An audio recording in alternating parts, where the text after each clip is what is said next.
Herkese Tatlı Sanatı Mutfağı kanalımdan merhabalar. Bugün sizler için evinizde yapabileceğiniz tam ölçülü, tam garantili, en ekonomik ekler tarifim var. İnanın yiyebileceğiniz en lezzetli ekler tarifi diyebilirim. Hazırlardan bile çok güzel oluyor. Mutlaka bu tarifimi deneyin. Öyleyse fazla vakit harcamadan hemen bu güzel tarifime geçelim.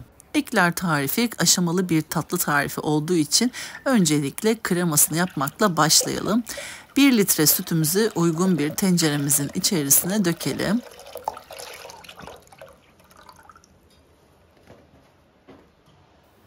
İki adet yumurtanın sarısını ekleyelim. 1 su bardağı toz şekeri ekleyelim. Kullanmış olduğum su bardağı ölçüm 200 mililitredir.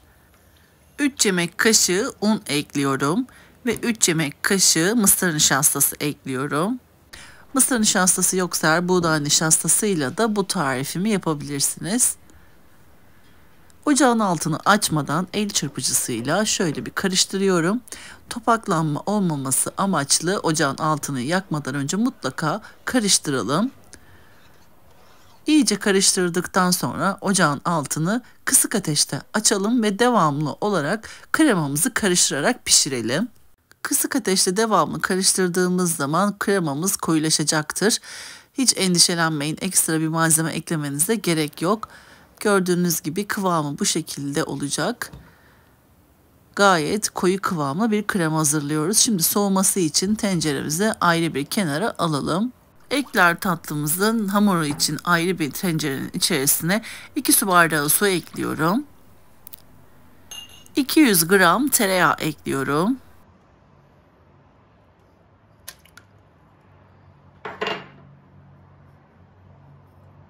1 çay kaşığı tuz ekliyorum ve 1 tatlı kaşığı toz şekeri ekliyorum.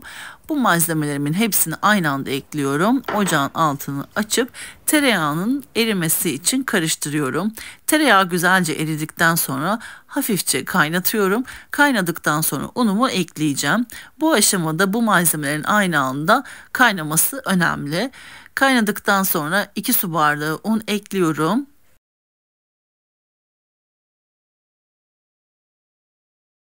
Unumu da ekledikten sonra spatula yardımıyla veya bir tahta kaşıkla sürekli devamlı olarak karıştırıyorum. Bu aşama çok önemli.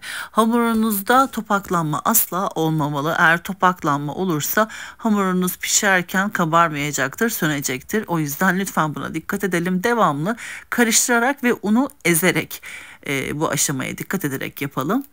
Un parçası asla olmamalı. Kaşıkla gördüğünüz gibi ben çevire çevire hamurumu ezerek hazırlıyorum. Bu şekilde hamurumuzu hazırladıktan sonra soğumasını bekleyelim. Ekler hamurunu yapmanın bir püf noktası da bu aşamada hamurunun mutlaka soğumuş olması gerekiyor. Eğer sıcakken yumurtaları eklerseniz hamurunuz asla kabarmayacaktır. Sönük bir hamur olacaktır. Bu profiterol hamuru için de önemli bir püf noktası. Şimdi hamurumuza 8 adet yumurtayı teker teker ekleyerek çırpalım. İlk yumurtamı ekledim. Hamurumuz koyu olduğu için gayet doğal bu şekilde dağılması. Şimdi ikinci yumurtamı kırıyorum ve tekrardan çırpmaya devam ediyorum. Ben bu aşamaları biraz hızlandırarak ve atlayarak geçiyorum sizlerin sıkılmaması adına. Yaklaşık bir 3 dakika kadar her yumurtayı eklediğim zaman çırptım. Bu çok önemli bir püf noktası. Mutlaka her eklediğiniz yumurtada çırpalım. Şimdi 3. yumurtamı ekliyorum. Tekrardan 3-4 dakika kadar çırpıyorum. Bu arada bu videomu izlerken kanalıma destek olmak amaçlı bu tarifimi beğenip yorum yapabilirsiniz. Kanalıma böylelikle destek olabilirsiniz.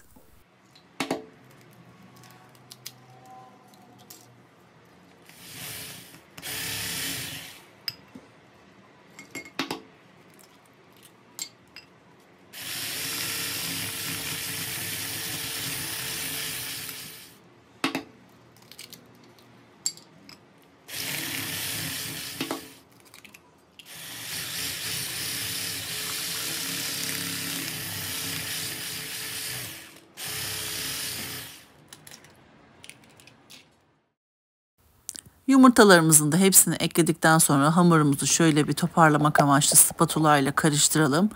Yakından da gördüğünüz gibi kıvamı oldukça koyu ama akışkan da. Tam bu kıvamda olduktan sonra hamurumuz hazır demektir.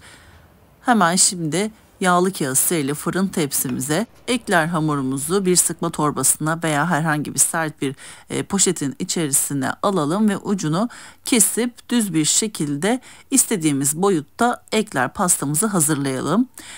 Eğer sıkma torbanız yoksa sert kapaklı patpatlı buzdolabı poşetlerinin içerisine koyup uç kısmını kesip de o şekilde hazırlayabilirsiniz.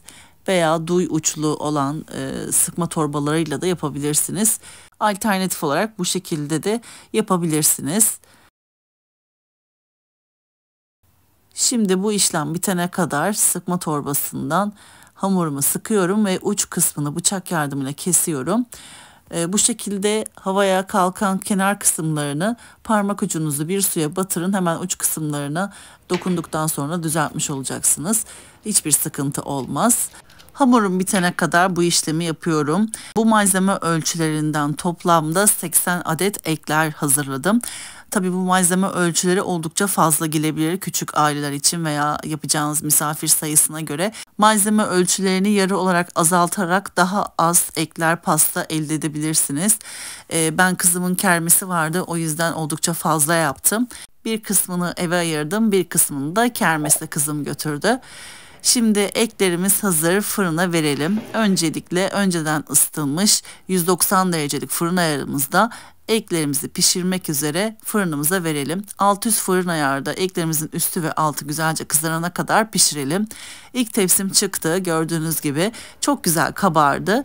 Tam da olması gerektiği gibi oldu. Hamurumuzu bu şekilde pişirelim. Bir kenarda bekletip soğuttuğumuz kremamızın üzerine bir paket krem şanti ekleyelim ve mikser yardımıyla çırpalım. Dilerseniz bu aşamada mikser yerine blenderda yapabilirsiniz. Hangisi kolayınıza geliyorsa o şekilde hazırlayabilirsiniz. Pürüzsüz olması bu aşamada önemli.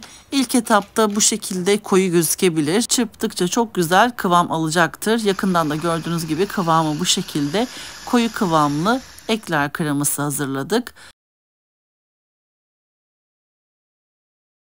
Kremamızı hazırladıktan sonra pişirdiğimiz ekler hamurumuzun içerisine kremamızdan sürelim. Yakından da gördüğünüz gibi eklerlerimiz çok güzel kabardı ve içi de olması gerektiği gibi boş. Hemen kremayla dolduruyoruz. Bütün hepsine bu işlemi uygulayalım.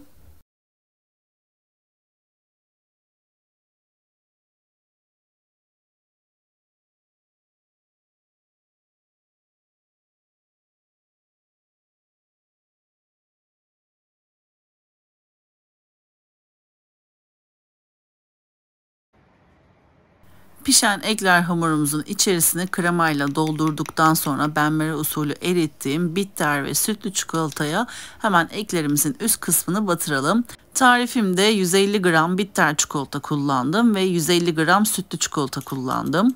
Dilerseniz sadece sütlü çikolata veya bitter çikolatayla da yapabilirsiniz veya yarısını sütlü yarısını bitter çikolatayı erittikten sonra karıştırarak da tek renk olarak hazırlayabilirsiniz. Sade beyaz çikolatayla da hazırlayabilirsiniz.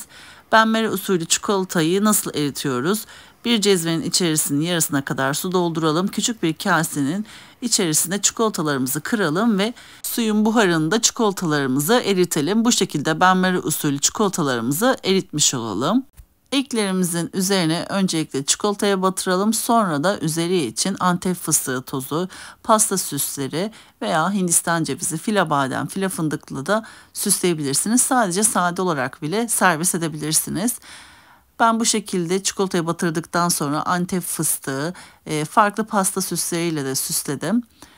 Bu şekilde hazırladım. Buzdolabında bir yarım saat kadar dinlendirdikten sonra servis ettim.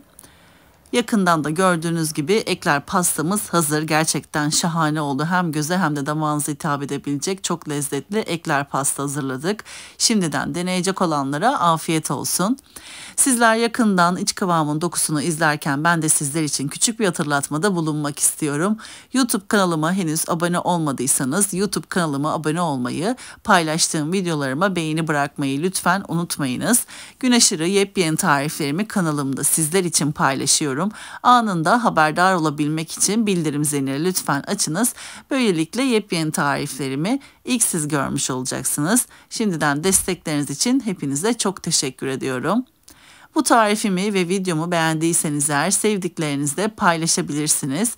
Beni hangi şehirden veya ülkelerden takip ediyorsanız yorum kısmına yazabilirsiniz. Böylelikle sohbet etmiş oluruz. Bir sonraki yepyeni tarifimde tekrardan sizlerle görüşmek üzere. O zamana kadar kendinize çok iyi bakın. Hoşça kalın.